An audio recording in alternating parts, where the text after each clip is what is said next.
अगर आप data analyst, MIS executive या किसी भी ऐसे रोल में काम करते हैं या करना चाहते हैं तो ये 15 एक्सेल फंक्शंस आपके 80% ऑफिस वर्क को ऑटोमेट कर सकते हैं।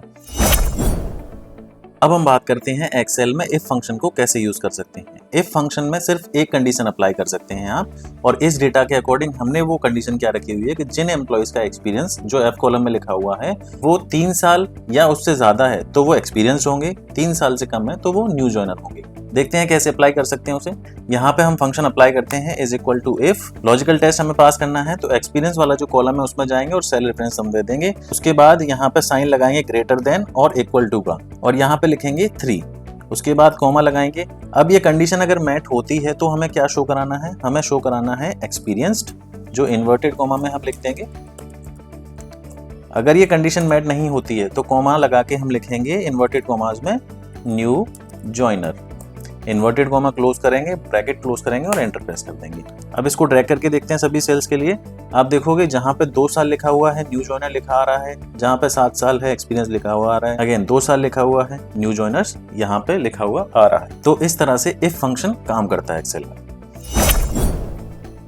अब हम बात करेंगे इफ फंक्शन के बारे में, जो इफ का एक्सटेंडेड वर्जन है। जैसे इफ फंक्शन में आप सिर्फ एक कंडीशन अप्लाई कर सकते थे, इस फंक्शन में आप मल्टीपल कंडीशन अप्लाई कर पाएंगे। अभी इस डेटा के अकॉर्डिंग सैलरी कॉलम में हमें ये डिफाइन करना है कि जिन लोगों की सैलरी 70,000 या उससे ऊपर है वो हाई सैलरी कैटेगरी में आते हैं, जिनकी सैलरी 40,000 या उससे ऊपर है वो मीडियम सैलरी कैटेगरी में आते हैं, और जिन लोगों की सैलरी 40,000 से नीचे है वो लो लेवल सैलरी कैटेगरी में आते हैं। तो आइए देखते कैसे अप्लाई कर सकते हैं। यहाँ पे लिखेंगे is equal to IFS, logical test first हमें पास करना है, सैलरी कैटेगरी में जो सेल है उसका रेफरेंस देंगे, यहाँ पे अप्लाई करेंगे is equal to and greater than 70,000। उसके बाद कॉमा लगाएंगे, क्या शो कराना चाहते हैं अगर ये कंडीशन मैट होती है तो इन्वर्टेड कॉमा में लिखेंगे हाई, इन्वर्टेड कॉमा क्लोज किया, कॉमा लगाएंगे। अब लॉजिकल टेस्ट 2 हमें देना है, अगेन उसी सेल का रेफरेंस हम देंगे। उसके बाद साइन लगाएंगे ग्रेटर देन इक्वल टू, यहाँ पे लिखेंगे 40,000, कॉमा लगाएंगे। अगर ये कंडीशन मैट होती है तो यहाँ पे हमें क्या शो कराना है, मीडियम, इस तरह से लिख देंगे इन्वर्टेड कॉमास में, कॉमा लगाएंगे। थर्ड लॉजिकल टेस्ट हमें देना है, उसमें अगेन सेल रेफरेंस देंगे। उसके बाद साइन लगाएंगे लेसर देन, लिखेंगे 40,000, कॉमा लगा के इन्वर्टेड कॉमास में लिखेंगे लो, इन्वर्टेड कॉमा क्लोज करेंगे और एंटर प्रेस कर देंगे, और इसको ड्रैग कर देंगे फंक्शन को। देखेंगे सभी के लिए अप्लाई हो रहा है कि नहीं। अब आप देखेंगे जहां पे सैलरी 40,000 से कम है वहां लो लिखा हुआ आ रहा है, 50,000 से ज्यादा है मीडियम लिखा हुआ आ रहा है, 70,000 से ज्यादा है तो हाई लिखा हुआ आ रहा है। इस तरह से इफ फंक्शन काम करता है एक्सेल में। अब हम एक्सप्लोर करेंगे सम इफ फंक्शन एक्सेल में कैसे काम करता है। सम इफ फंक्शन में आप वैल्यूज को टोटल कर सकते हैं किसी एक पर्टिकुलर कंडीशन के साथ। देखते हैं कैसे अप्लाई होता है। इस डेटा में हमें सैलरी को सम करना है, बट उन्हीं एम्प्लॉइज की सैलरी को सम करना है जो सेल्स डिपार्टमेंट से हैं। तो यहाँ पे हम लिखेंगे is equal to SUMIF, यहाँ पे क्राइटेरिया रेंज हमें पास करनी है तो वो होगा डिपार्टमेंट का कॉलम, क्योंकि सेल्स डिपार्टमेंट के बेसिस में हमें सैलरी को सम करना है। कॉमा लगाएंगे, इन्वर्टेड कॉमास में लिखेंगे सेल्स एज इट इज जैसा यहाँ पे लिखा हुआ है। उसके बाद कॉमा लगाएंगे। अब हमें सम रेंज पास करनी है यहाँ पे, जो भी हम सम करना चाहते हैं तो वो सैलरी का डिपार्टमेंट होगा, उसको मैंने पास कर दिया यहाँ पे। उसके बाद ब्रैकेट क्लोज करूंगा और एंटर प्रेस कर दूंगा। आप देखोगे सेल्स डिपार्टमेंट में जितने भी लोग हैं उनकी सैलरी का सम यहाँ पे आ चुका है। अगर आप इसको वेरीफाई करना चाहते हो तो सेल्स डिपार्टमेंट में जहां जहां पे सैलरी लिखी है उसको सिलेक्ट कीजिए, कंट्रोल प्रेस कीजिए, यहाँ पे इसको सिलेक्ट करते हैं, अगेन सेल्स डिपार्टमेंट यहाँ आते हैं, फिर इसको सिलेक्ट करते हैं, उसके बाद इसको सिलेक्ट करते हैं और लास्ट इसको भी कर लेते हैं। अब आप यहाँ पे बॉटम में देखोगे 2,36,000 लिखा हुआ आ रहा है टोटल सम, जो कि यहाँ पे भी है। अब हम सम इफ के एक्सटेंडेड वर्जन सम इफ्स के बारे में जानेंगे। सम इफ्स में आप मल्टीपल कंडीशन अप्लाई कर सकते हैं, जबकि सम इफ में आप एक ही कंडीशन अप्लाई कर पा रहे थे। तो इस डेटा में हमने कंडीशंस क्या रखी हुई हैं, हमें सैलरी का सम करना है, बट कंडीशन ये है कि वो सेल्स डिपार्टमेंट के एम्प्लॉइज की सैलरी होनी चाहिए और वो एम्प्लॉइज दिल्ली से भी होने चाहिए। तो ये 2 कंडीशन हम अप्लाई करेंगे सैलरी को टोटल करने के लिए। यहाँ पे लिखेंगे is equal to SUMIFS, sum range हम अप्लाई करेंगे वो होगी सैलरी की, तो ई कॉलम मैंने सिलेक्ट कर लिया। कॉमा लगाएंगे, क्राइटेरिया रेंज 1, क्राइटेरिया पहला होगा हमारा सी कॉलम में डिपार्टमेंट का, जो सेल्स के बेसिस पे हम सैलरी को कैलकुलेट कर रहे हैं। उसके बाद कॉमा लगाएंगे, इन्वर्टेड कॉमास में लिखेंगे सेल्स जैसा कि सेल्स यहाँ पे लिखा हुआ है। उसके बाद कॉमा लगाएंगे। अब क्राइटेरिया रेंज 2 हमें पास करनी है तो वो होगी सिटी की, डी कॉलम मैंने सिलेक्ट कर लिया। कोमा लगाएंगे, इन्वर्टेड कोमा में लिखेंगे दिल्ली, इन्वर्टेड कोमा क्लोज करेंगे, ब्रैकेट क्लोज करेंगे और एंटर प्रेस कर देंगे। आप देखोगे टोटल सम होके यहाँ पे आ चुका है, which is for sales and Delhi employees. अगेन हम इसको मैनुअली वेरीफाई करके देखते हैं। सेल्स एंड दिल्ली, ये वाला सेल सेलेक्ट करता हूँ मैं, कंट्रोल प्रेस करूंगा, सेल्स एंड दिल्ली ये वाला भी कर लेते हैं। उसके बाद ये नहीं करना है, ये भी नहीं करना है, ये भी नहीं करना है और ये वाला करना है सबसे लास्ट में। बॉटम में आप देखोगे 1,06,000 टोटल सैलरी आ रही है, जो कि यहाँ पे भी है सेम। अब हम बात करेंगे एक्सेल में काउंट इफ फंक्शन कैसे काम करता है। काउंट इफ में आप सिर्फ एक कंडीशन अप्लाई कर सकते हैं कोई भी वैल्यू काउंट करने के लिए। तो यहाँ पे इस डेटा में हमें काउंट करना है कि सेल्स डिपार्टमेंट जो है वो कितनी बार रिपीट हो रहा है, या ऑल्टरनेटिवली आप बोल सकते हो कि जो सेल्स डिपार्टमेंट से एम्प्लॉय हैं उनका काउंट हमें फैच करना है। तो यहाँ पे हम फंक्शन अप्लाई करेंगे is equal to COUNTIF, range हमें पास करनी है वो डिपार्टमेंट कॉलम की होगी, कॉमा लगाएंगे और इन्वर्टेड कॉमास में लिखेंगे सेल्स, इन्वर्टेड कॉमा क्लोज करेंगे, ब्रैकेट क्लोज करेंगे और एंटर प्रेस कर देंगे। यहाँ पे सेल्स डिपार्टमेंट जो है वो 6 बार रिपीट हुआ है। आप कह सकते हैं जो एम्प्लॉय सेल्स डिपार्टमेंट से हैं उनका टोटल नंबर ऑफ काउंट 6 है, क्योंकि यहाँ पे अगर आप देखो जहां जहां पे सेल्स लिखा हुआ है वहां पे एम्प्लॉय का नाम भी लिखा हुआ है। तो इस तरह से आप एम्प्लॉय काउंट को यहाँ पे फैच कर सकते हो। अब हम बात करेंगे काउंट इफ फंक्शन के बारे में, which is extended version of count if. हमें काउंट करना है टोटल नंबर ऑफ एम्प्लॉइज जो सेल्स डिपार्टमेंट से हैं और दिल्ली से भी हैं, या आप बोल सकते हो कि सेल्स डिपार्टमेंट और दिल्ली का जो कॉम्बिनेशन है वो कितनी बार इस डेटा में रिपीट हो रहा है। तो यहाँ पे हम फंक्शन अप्लाई करेंगे is equal to COUNTIFS, criteria range 1 यहाँ पे हमें पास करना है तो वो होगा डिपार्टमेंट का, कॉलम मैंने सिलेक्ट कर लिया, कॉमा लगाएंगे, इन्वर्टेड कॉमास में लिखूंगा मैं सेल्स, उसके बाद इन्वर्टेड कॉमा क्लोज करेंगे, अगेन कॉमा लगाएंगे, क्राइटेरिया रेंज 2 हमें पास करना है तो वो होगा सिटी का, वो मैंने सिलेक्ट कर लिया कॉलम, कॉमा लगाएंगे, इन्वर्टेड कॉमास में लिखेंगे दिल्ली, इन्वर्टेड कॉमा क्लोज करेंगे और ब्रैकेट क्लोज कर देंगे। अब आप जब एंटर प्रेस करोगे तो आपको टोटल नंबर ऑफ एम्प्लॉइज का काउंट मिल जाएगा जो सेल्स डिपार्टमेंट से भी हैं और दिल्ली से भी हैं। इस तरह से आप काउंट इफ फंक्शन का यूज करके मल्टीपल कंडीशंस के साथ किसी भी वैल्यू का काउंट फैच कर सकते हैं। अब हम देखेंगे एक्सेल में फिल्टर फंक्शन कैसे काम करता है। उसके लिए मैं जितने भी कॉलम है वो सिलेक्ट कर लेता हूँ, कॉपी करके यहाँ पे पेस्ट कर देता हूँ क्योंकि सभी कॉलम्स का डेटा मुझे चाहिए होगा।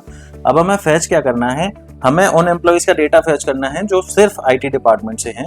तो यहाँ पे हम फंक्शन अप्लाई करेंगे is equal to filter, array select करेंगे तो यहाँ पे एरे में मैं एंटायर टेबल जो है वो सिलेक्ट कर लूंगा, कंट्रोल शिफ्ट राइट एरो की, कंट्रोल शिफ्ट डाउन एरो की से, कॉमा लगाएंगे। अब किस बेसिस पे हम फिल्टर लगाना चाहते हैं तो वो डिपार्टमेंट के बेस पे होगा, तो डिपार्टमेंट का जो डेटा है वो हमने सिलेक्ट कर लिया सारा। उसके बाद इज इक्वल टू का साइन लगाएंगे और इन्वर्टेड कॉमास में लिखेंगे IT कैपिटल्स में, क्योंकि यहाँ पे डिपार्टमेंट में IT जो है वो कैपिटल्स में लिखा हुआ है। इन्वर्टेड कॉमा क्लोज करेंगे, ब्रैकेट क्लोज करेंगे और एंटर प्रेस कर देंगे। आप देखोगे स्क्रॉल डाउन करके तो यहाँ पे IT डिपार्टमेंट के जितने भी एम्प्लॉइज थे उनका डेटा यहाँ पे फैच होके आ चुका है। इस तरह से हम फिल्टर फंक्शन का यूज करके जितना भी ह्यूज डेटा आपके पास होगा उसको फिल्टर आउट कर सकते हैं। अब हम जानेंगे एक और most useful function text join के बारे में कि एक्सेल में टेक्स्ट जॉइन क्या काम करता है।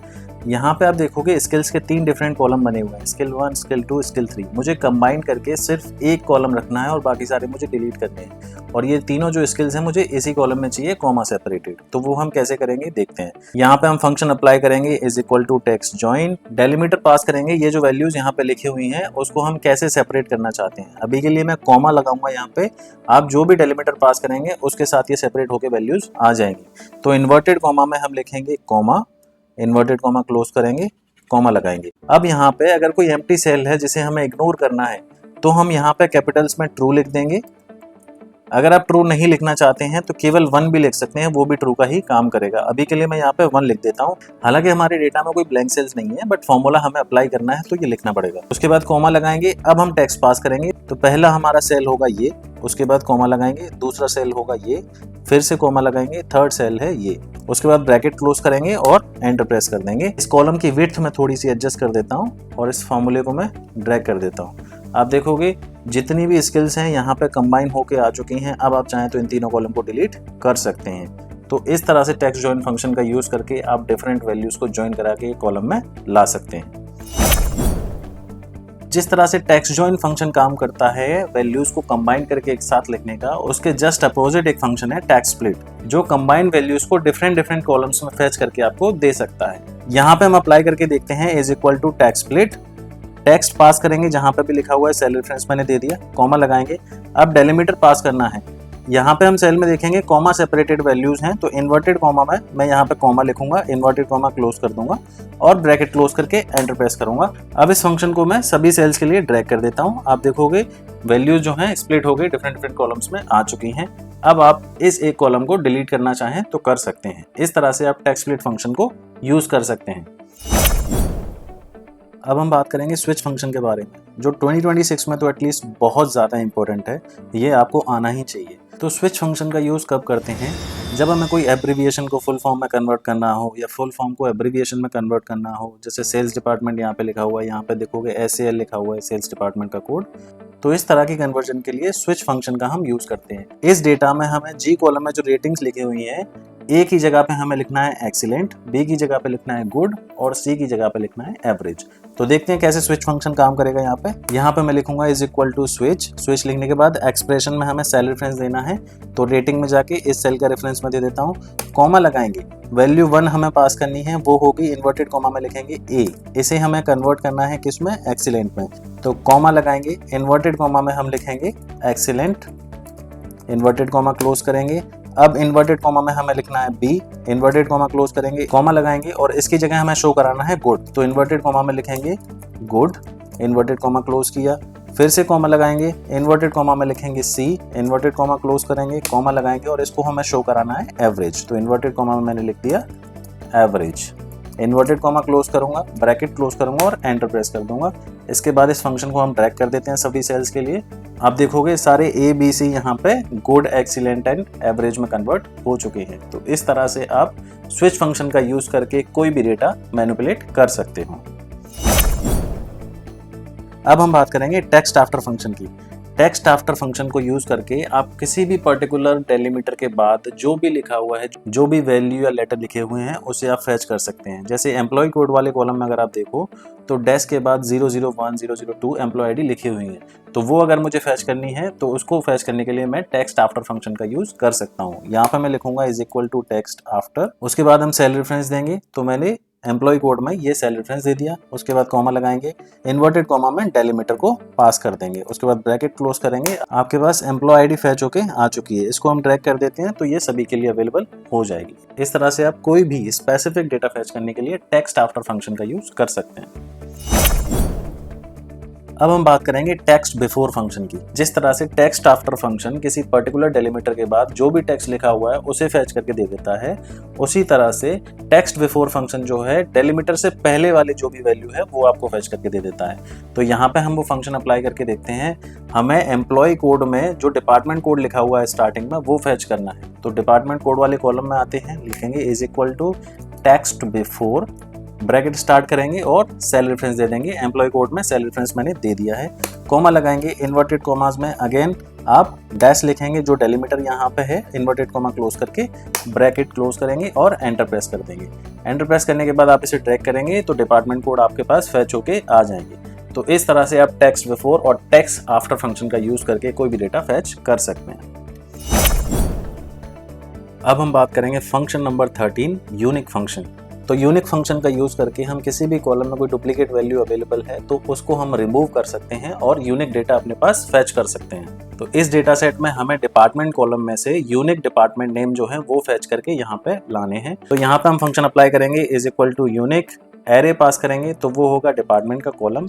मैंने सिलेक्ट कर लिया डेटा, उसके बाद ब्रैकेट क्लोज कर दूंगा और एंटर प्रेस कर दूंगा। आपके पास सभी डिपार्टमेंट जो है उनके यूनिक नाम यहाँ पे आ चुके हैं। अगर आपके पास थाउजेंड्स ऑफ रोज का डेटा होता है और अगर आप वहां पे पता लगाना चाहते हैं कि कितने डिपार्टमेंट का डेटा ये दिया हुआ है, तो इस तरह से आप यूनिक फंक्शन का यूज करके वो डेटा आप फैच कर सकते हैं।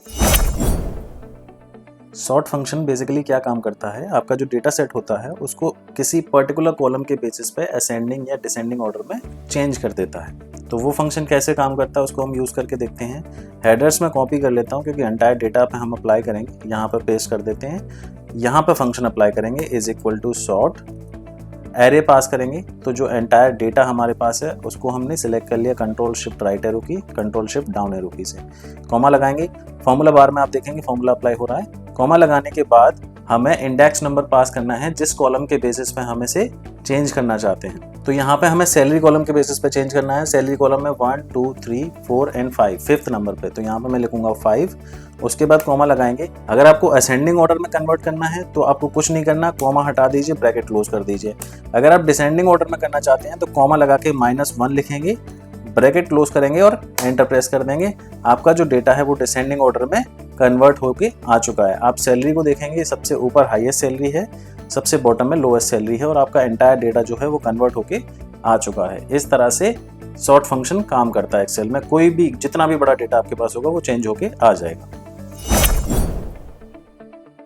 अब हम बात करेंगे फॉर्मूला नंबर 15, जो सबसे ज़्यादा यूजफुल है, बहुत ज़्यादा यूज होता है एक्सेल में और काफ़ी एडवांस फॉर्मूला है, which is x lookup. X lookup को यूज करके हमें यहाँ पे एम्प्लॉय कोड के जरिए सैलरी फैच करके लानी है। यहाँ पे हम फंक्शन अप्लाई करेंगे is equal to X lookup, उसके बाद लुकअप वैल्यू हमें पास करनी है। तो एम्प्लॉय कोड के बेसिस पे हम लाना चाहते हैं, तो वो एम्प्लॉय कोड हमने सिलेक्ट कर लिया, सैलरी रेफरेंस दे दिया, कॉमा लगाएंगे। अब ये एम्प्लॉय कोड हमें कहाँ सर्च करना है, इस वाले कॉलम में, तो इस कॉलम को मैं सिलेक्ट कर लूंगा, कॉमा लगाएंगे। उसके बाद हमें फैच क्या करना है, सैलरी फैच करनी है, तो रिटर्न एरे में हम सैलरी को पास कर देंगे, ब्रैकेट क्लोज करूंगा और एंटर प्रेस कर दूंगा। उसके बाद इसको सभी सेल्स के लिए ड्रैग कर देते हैं। आपके पास सभी एम्प्लॉय कोड जो यहाँ पे दिए हुए हैं, सबके लिए सैलरी आपको फैच करके इस फंक्शन ने दे दी है। That's all in this video for now. I hope इस फॉर्मूला सीरीज वीडियो से आपको बहुत कुछ सीखने को मिला होगा। Thanks for watching this video till the end. Take care, see you guys in the next video.